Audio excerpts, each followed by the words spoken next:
Okay, here's part 2 of our UFC 121 predictions. The Huntington Beach bad boy, Tito Ortiz, is going to fight Matt the Hammer Hamill. I'm actually going to go with Tito Ortiz to win this one. I do have my reservations. He's coming off a really long layoff. He's coming off some form of injury. He always has injuries. And he hasn't won since 2006. And the last guy he beat was Ken Shamrock. Yeah. So why are we picking him? I kind of think he's going to be able to take Hamill down and pound him out for 3 rounds. The layoff may have an effect on his cardio. If it doesn't, Hamill's going to have a long night. Hamill, on the other hand, coming off a big win over Keith Jardine. He's working more on his stand-up, but I just don't think he's gonna knock out Ortiz or anything like that, to be honest. Yeah, I mean, I know you do, but I don't think it's gonna happen. You know, I like Tito. I mean, he's he's hero for everybody. I mean, yes, bad boy. You know, but again, great respect for Tito. Okay, now it's time for me to say, why am I not picking you? You know, Tito, I appreciate you, but you haven't won anything since 2006. I mean, he had, well, the thing is he had a no contest with Rashad Evans. I know. That was the thing. That was a good competition. Good, very good. Dude, it's Rashad Evans. That's pretty good. It's very good. Yeah, it's really good. But, you know, 1 year not fighting, I don't know. Yeah. I like Tito. I like Tito, but Matt looks strong, coming out for the big win with Jardine, which is not easy. You know, good wrestling, you know, decent standing out. I mean, dude, I'm scared for Tito, you know? Here's what I'm scared about with Hamill, though. Hamill has not really utilized his wrestling in a long time. That's true.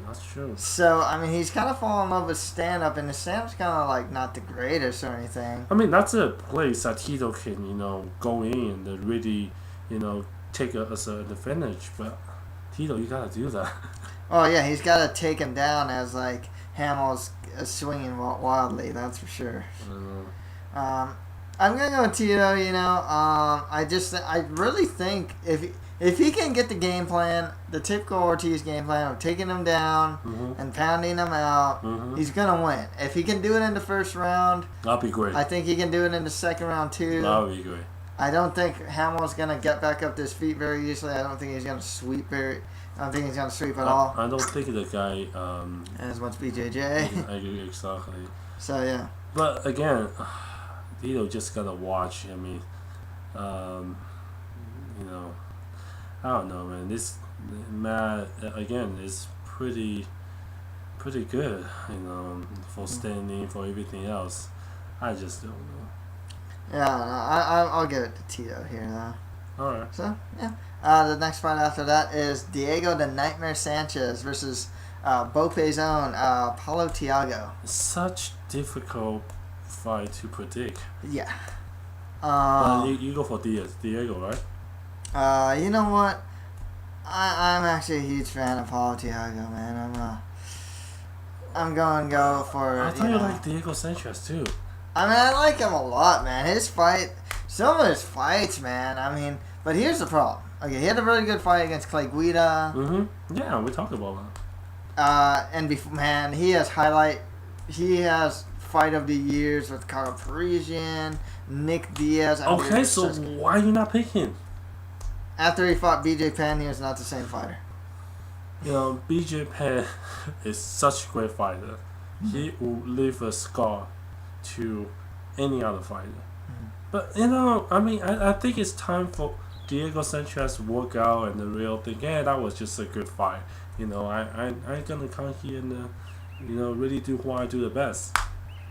Yeah, I mean, the thing with Diego is if you saw it like in a lot of his fights, he usually runs at guys. Mm-hmm. You know, he hasn't done that lately. And when he fought Hathaway, when he ran at Hathaway, he got kneed in the face trying to take him down.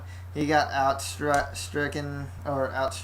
Well, Hathaway is such a great, fighter himself, right? I mean, yeah. I mean, Hathaway's a prospect. He's really tall. He had a height and reach advantage. See. But I do have my reservations about Paul Thiago. He's very strong. Your guy's cuckoo. I don't know about that. I think Diego actually is more cuckoo than. I mean, this guy does cartwheels. I mean, no, that's awesome. I mean, what mean cuckoo? That's awesome. But the thing with Paul Thiago, great Brazilian Jiu-Jitsu. His wrestling's just all right. His stand-up's actually just all right too. But when he connects pretty hard. That's what I mean by cuckoo. When he connect, it's wild connection. Yeah, I mean, you see him fight Mike Swick. He took a punch, gave one back, at which dropped Swick, and then choked him out. Against Campman, who had a really good game plan fighting Paulo Thiago.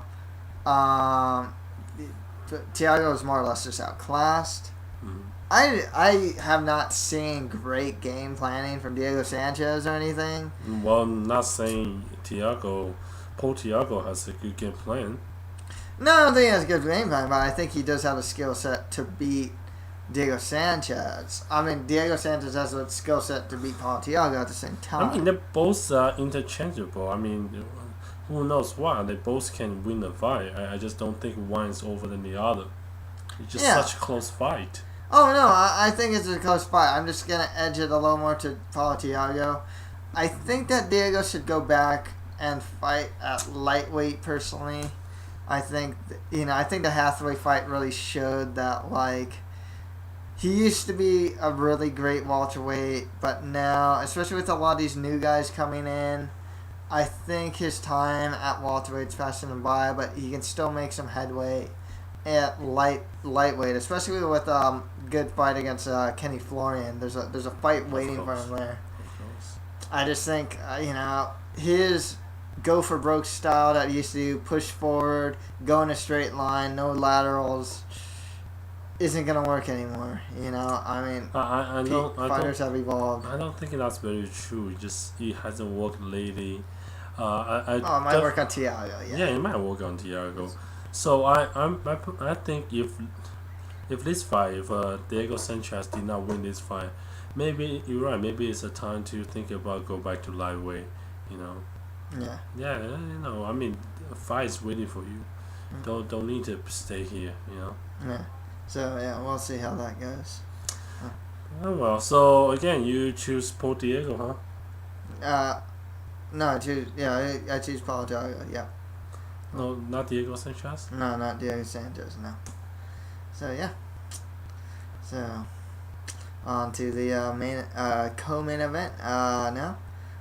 We have Martin the Hitman Kaplan versus the debuting Jake Shields. Jake Shields.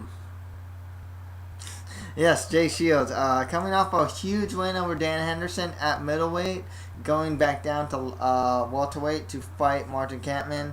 I think a lot of people are seeing Jake Shields as a credible threat to GSP, especially if he beats Kaplan. I mean, I like Jake Shields, but I don't think he's a threat for GSP. He need a he need a sharpen. No, not yet. Now I don't want to take like I don't think he should take that crazy, but he definitely strong enough to beat Martin.